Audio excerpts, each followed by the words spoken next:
तो चलिए, आप सभी को थंबनेल देखकर पता ही चल गया होगा कि हम लोग इस क्लास में क्या डिस्कस करने जा रहे हैं। तो हमारा जो टॉपिक है, फर्स्ट है कि अंतर्वाहिक बल या संसंजक बल बोलते हैं। संसंजक बल किसको कहेंगे? तो हम लोग देखिए शॉर्ट में डिफिनेशन लिखे हैं और इसलिए ही पहले लिख दिया गया है ताकि जो हमारा नोट्स तैयार करने में हो और ये वीडियो जो है ज़्यादा लंबा नहीं हो, शॉर्ट में जल्दी से हो, इसलिए पहले लिख लेने के बाद ही एक्सप्लेन करें। और लिख कर एक्सप्लेन करने में जो है बहुत ज़्यादा टाइम वेस्ट होता है, तो उस टाइम को हम लोग बचाएं और इसको लिखें। कह कि जब दो या दो से अधिक परमाणुओं के बीच एक आकर्षक बल या एक आकर्षण बल लगता है, जिस तरह से मान चलिए किसी एक कण को दूसरे कण के बीच का जो आकर्षण बल है, जिसको एक दूसरे को खींचते हैं, तो उस बल को हम लोग बोलते हैं संसंजक बल। जैसे मान लीजिए कि यहाँ पे अगर कोई कण है और ये कण है, तो इसके बीच का जो बल है, ये दोनों के बीच का कोई ना कोई तो जरूर इसमें फोर्स काम कर रहा है, जिसके थ्रू जो है दोनों पार्टिकल्स को, ये दोनों कण को आपस में मिला रहा है। तो जब दो या दो से अधिक कणों को कोई आकर्षण बल अपने ओर आकर्षित करती है, तो उसे हम लोग बोलते हैं संसंजक बल। अब इसी के पार्ट्स में हमारे बीच में हम लोग को पढ़ना है अणु और परमाणु। परमाणु और अणु को हम लोग देखते हैं। 9th क्लास में हम लोग पढ़े थे कि वह छोटा से छोटा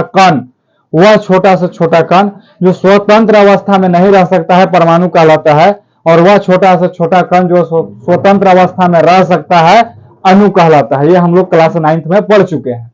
उसी का बस यहाँ से थोड़ा सा हल्का सा मॉडिफाई किया हुआ है, बाकी सेम टू सेम है। जैसे कह रहा है परमाणु में कि किसी पदार्थ का वह सूक्ष्मतम कण, मतलब कि वह छोटा से छोटा कण जो मुक्त अवस्था में न रहे, जो स्वतंत्र अवस्था में न रहे, किंतु रासायनिक अभिक्रिया में भाग लेता है, परमाणु कहलाता है। प्लीज लिसन अगेन, कि वह छोटा से छोटा कण जो स्वतंत्र अवस्था में नहीं रह सकता है, स्वतंत्र या मुक्त अवस्था सेम ही होता है, स्वतंत्र बोले या मुक्त बोले, अवस्था में नहीं रह सकता है, लेकिन रासायनिक अभिक्रिया में भाग लेता है, परमाणु कहलाता है। और वह छोटा से छोटा कण जो स्वतंत्र अवस्था में रह सकता है और रासायनिक अभिक्रिया में भाग नहीं लेता है, अणु कहलाता है। अब इसी देखिए परमाणु कुछ विशेषता है कि परमाणु को हम लोग नग्न आंखों से नहीं देख सकते हैं, मतलब जब अपने खुले आंखों द्वारा इसको नहीं देख सकते हैं। दूसरा चीज ये है कि जब ये रासायनिक अभिक्रिया में भाग लेता है तो यह अपघटित नहीं होता है। जब ये रासायनिक अभिक्रिया में भाग लेता है तो अपघटित नहीं होता है। इसको हम लोग को याद रखना है। Please listen again. फिर से एकदम शॉर्ट है, कुछ इसमें बुलाने की जरूरत नहीं है। वह छोटा से छोटा कण जो स्वतंत्र अवस्था में रहता है, परमाणु कहलाता है, और वह छोटा से छोटा कण जो स्वतंत्र अवस्था में नहीं रहता है, परमाणु कहलाता है, और स्वतंत्र अवस्था में रहता है, अणु कहलाता है। हम लोग को याद रखना है। और परमाणु जो है रासायनिक अभिक्रिया में भाग लेता है, परमाणु को नग्न आंखों से नहीं देखा जा सकता है, और रासायनिक अभिक्रिया में भाग लेता है तो अपघटित नहीं होता है। तो ये पूरा आपको याद हो जाएगा, कोई इसमें भारी चीज नहीं है। फिर से याद रखिएगा कि अंतर्वाहिक बल या संसंजक बल, कि जब दो या दो से अधिक कणों के बीच एक आकर्षण बल लगता है तो उसको हम लोग संसंजक बल कहते हैं। और वह छोटा से छोटा कण जो स्वतंत्र अवस्था में नहीं रह सकता है, परमाणु कहलाता है, और वह छोटा से छोटा कण जो स्वतंत्र अवस्था में रह सकता है, अणु कहलाता है। चलिए हम लोग फिर अगल का टॉपिक जो हम लोग का है मात्रक। मात्रक को देखते हैं कि किस किस पद्धति में हम लोग या किस हिसाब से मात्रक क्या है, उसका क्या क्या प्रकार है, और उसको किस किस पद्धति में हम लोग जो है उसको मापन करते हैं, उसको हम लोग इसमें डिस्कस करते हैं। हम लोग इसमें मात्रक देखते हैं कि मात्रक क्या है। तो मूल मात्रक, फंडामेंटल यूनिट्स, ऐसे मात्रक जिन्हें किसी अन्य मात्रकों की गणना से प्राप्त नहीं किया जा सकता है। ऐसे मात्रक जिसे अन्य मात्रकों की गणना से प्राप्त नहीं किया जा सकता है, मूल मात्रक कहलाता है। यार डेफिनेशन 2 टाइप्स का लिखा हुआ है कि मूल राशियों को पूर्ण रूप से व्यक्त करने के लिए जिन मात्रकों का प्रयोग किया जाता है, मूल राशियों को पूर्ण रूप से व्यक्त करने के लिए जिन मात्रकों का प्रयोग किया जाता है, मूल मात्रक कहलाता है। और वो मूल मात्रक कौन कौन से हैं, चलिए हम लोग देखते हैं कि किसको किस चीज से मापा जाता है। जैसे देखिए आपका लंबाई हो गया, उसको कैसे नापेंगे, द्रव्यमान को कैसे नापेंगे, या जो तापमान है या जो समय है उसको कैसे मापेंगे, उसको हम लोग यहाँ देखते हैं और उसको हम लोग सीखते हैं। हमारे बीच कुछ मूल राशियां हैं और उसके मूल मात्रक हैं। लंबाई को हम लोग लेंथ बोलते हैं इंग्लिश में।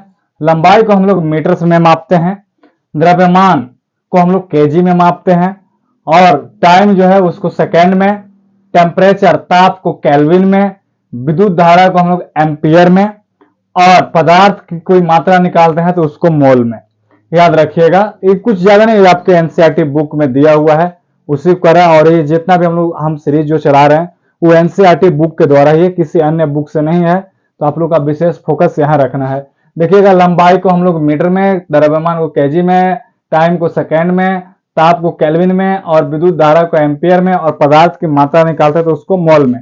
लेकिन कुछ और भी है, जैसे देखिए आपको है कि, एक मिनट आपको बताते हैं कि कुछ और भी है जिसको हम लोग कैसे मापते हैं। मान लीजिए कि कोण है, कोण, तो कोण को हम लोग जो है से रेडियन में मापते हैं।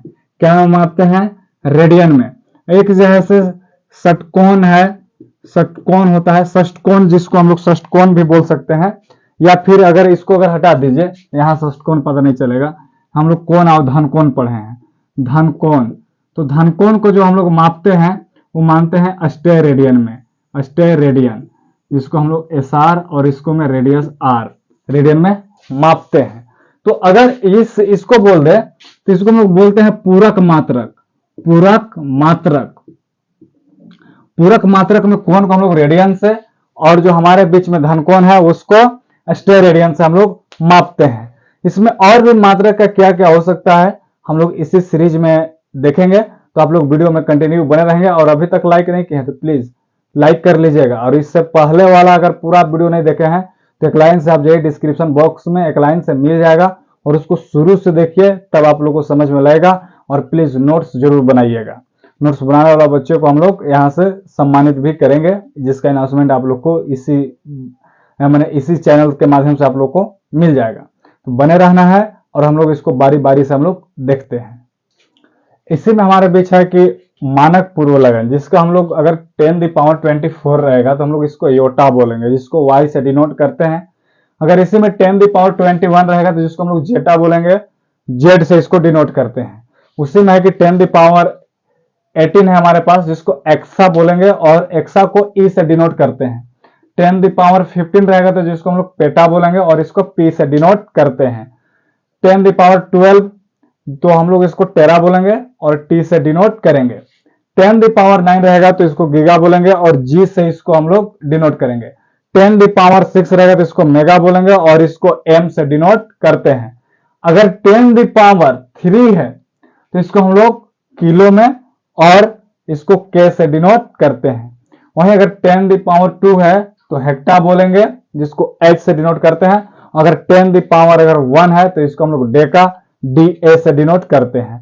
तो ये सब तो कुछ जो ऐसे मात्रक हैं, और इसी में हम लोग फिर आगे बढ़ते हैं।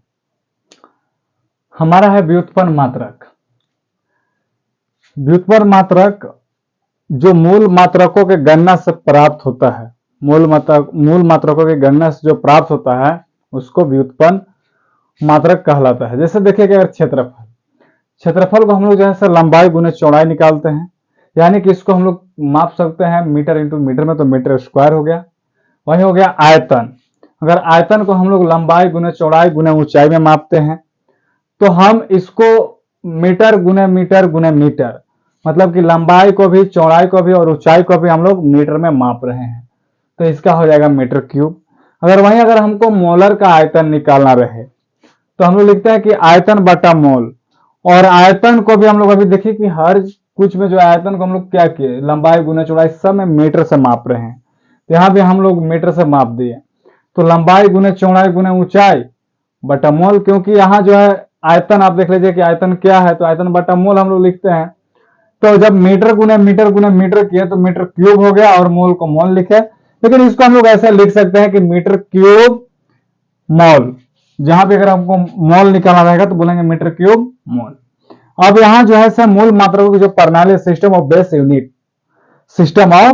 बेस यूनिट, उसको हम लोग को याद रखने की जरूरत है। अगर देखिए यहाँ पे 4 प्रकार के पद्धति दिया गया है कि इस पद्धति में जो है हम लोग इसको मापते हैं। तो हमारे बीच कौन कौन से पद्धति है? हमारे पास है सीजीएस।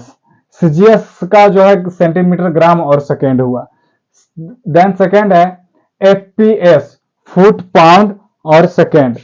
उसी के साथ जो है हमारा नेक्स्ट जो है वो है MKS, जिसमें मीटर, केजी और सेकेंड। और लास्ट है, फोर्थ एंड लास्ट, ये जो है से इंपोर्टेंट, हम किसी का भी एसआई मात्रक निकालते हैं। आप लोगों को पता ही होगा कि बोलते हैं कि इसका एसआई मात्रक बताओ, और बहुत ही आप लोग 9th से पढ़ रहे हैं, 9th 10th में भी आप लोग का फाइनल जो एग्जाम होगा, एग्जाम में भी 1 मार्क्स का क्वेश्चन तो जरूर पूछा गया होगा कि इसका जो है एसआई मात्रक बताइए। तो एसआई का जो फुल फॉर्म होता है स्टैंडर्ड इंटरनेशनल, और पद्धति को हम लोग बोले सिस्टम, जिसमें 7 मूल मात्रक और 2 गो पूरक मात्रक आते हैं एसआई यूनिट में, हम लोग को याद रखना है।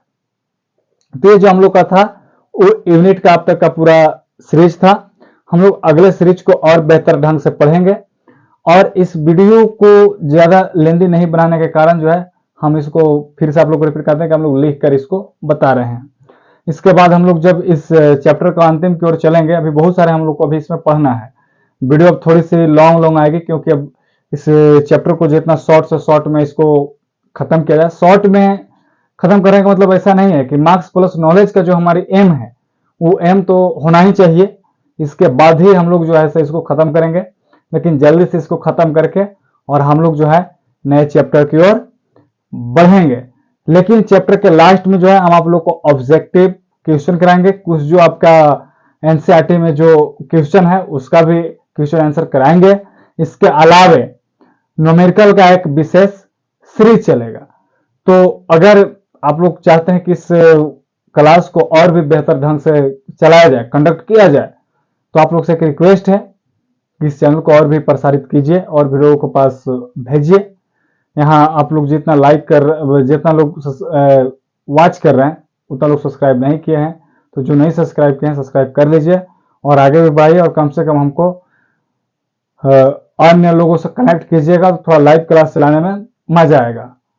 और बहुत ही जल्दी एक बहुत बड़ा अनाउंसमेंट आप लोग को मिलेगा इसी चैनल के माध्यम से, जो हम लोग यहाँ पे तैयारी कराने का भरसक पूरा कोशिश किए हुए हैं और करेंगे ही।